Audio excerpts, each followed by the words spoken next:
Why, Mom? Why did you vote for this man? How could you, as a woman, support this man? I really don't understand it, Mom. Yeah, I totally get you.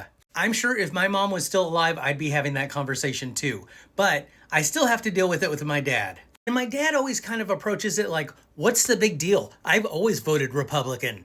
Like, that's the issue here. About the only way that I still talk to my dad right now is through text, and the last time I talked to him was on the 4th of July because he wanted to wish me a happy 4th.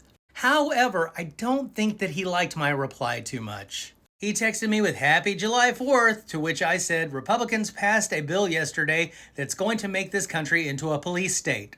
ICE has a bigger budget than most militaries.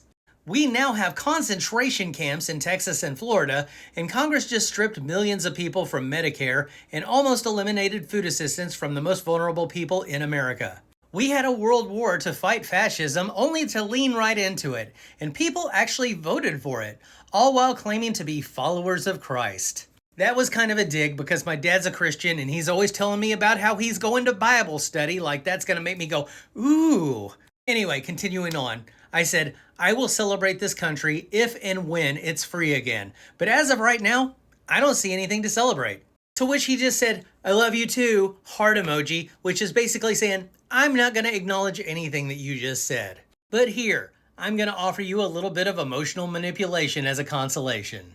And truth be told, I don't think my dad is deep in the MAGA, but I know that he thinks that the worst Republican is still going to be way better than the best Democrat, which is problematic at best. But I know what you're talking about. Women voting for Trump, that is a bitter pill to swallow. Not only has he disparaged women, openly mused about sleeping with his own daughter, openly bragged about assaulting women, and has been best friends with a known sex trafficker for 15 plus years.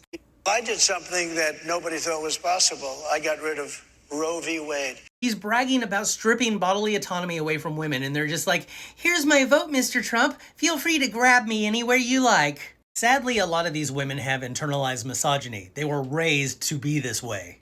They weren't just taught to accept the patriarchy, they were taught to defend it. A lot of them had mothers that they thought were strong women who ruled the house with an iron fist, and they just want to get back to that way of living again.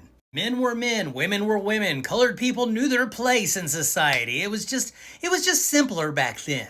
If you grow up learning that your value comes from you being quiet and agreeable, that's all you learn how to be.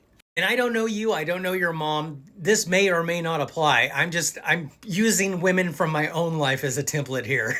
It goes a lot deeper than Stockholm Syndrome. It's Sunday school in the suburbs and getting to know your place.